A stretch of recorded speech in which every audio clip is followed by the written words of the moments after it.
Dear colleagues, excellencies, before we conclude this session of the general debate, I would like to tell you that one delegation has requested to exercise the right of reply. I would like to remind members that statements made in exercise of the right of reply are limited to 10 minutes for the first intervention and 5 minutes for the second intervention, and that delegations must take the floor from their seats. I now give the floor to the representative of India.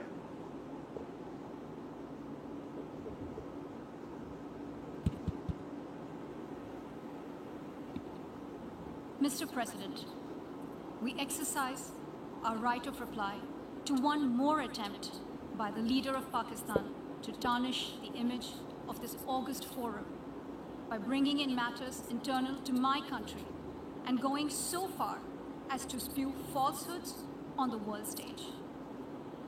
While such statements deserve our collective contempt and sympathy for the mindset of the person who utters falsehood repeatedly, I am taking the floor to set the record straight. Regrettably, this is not the first time the leader of Pakistan has misused platforms provided by the UN to propagate false and malicious propaganda against my country, and seeking in vain to divert the world's attention from the sad state of his country, where terrorists enjoy free pass while the lives of ordinary people, especially those belonging to the minority communities, are turned upside down. Mr. President, member states are aware that Pakistan has an established history and policy of harboring, aiding, and actively supporting terrorists. This is a country which has been globally recognized as one openly supporting, training, financing, and arming terrorists as a matter of state policy.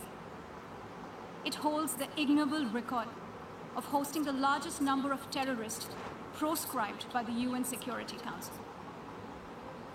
Mr. President, we marked the solemn occasion of the 20th anniversary of the 9/11 terror attacks just a few days back. The world has not forgotten that the mastermind behind that dastardly event, Osama bin Laden, got shelter in Pakistan. Pakistan leadership continues to glorify him as a martyr. Regrettably, even today, we heard the leader of Pakistan trying to justify acts of terror.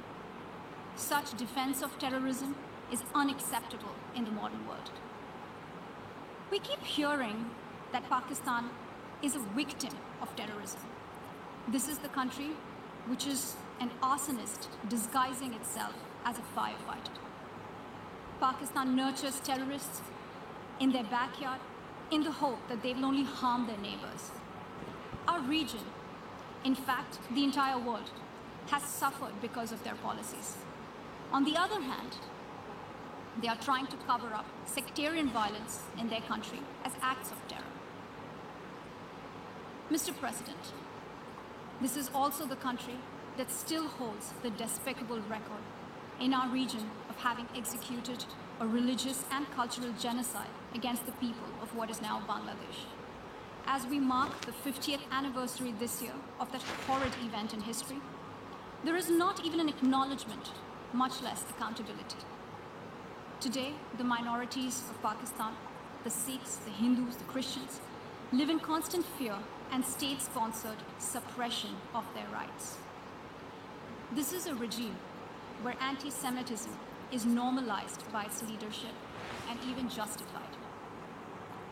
Dissenting voices are muzzled daily, and enforced disappearances and extrajudicial killings are well documented.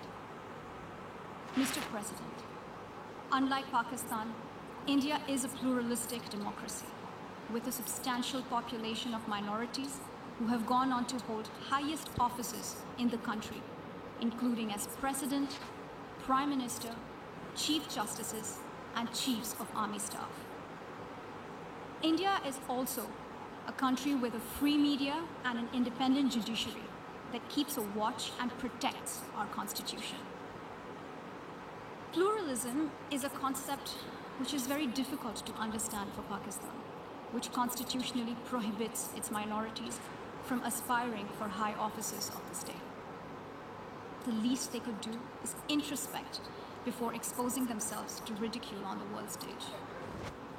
Finally, Mr. President, let me reiterate here that the entire Union territories of Jammu and Kashmir and Ladakh were, are, and will always be an integral and inalienable part of India.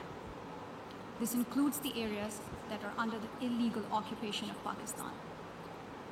We call upon Pakistan to immediately vacate all areas under its illegal occupation. Mr. President, allow me to be categorical about India's position. We desire normal relations with all our neighbors, including Pakistan. However, it is for Pakistan to work sincerely towards creating a conducive atmosphere, including by taking credible, verifiable, and irreversible actions to not allow any territory under its control to be used for cross-border terrorism against India in any manner. I thank you, Mr. President.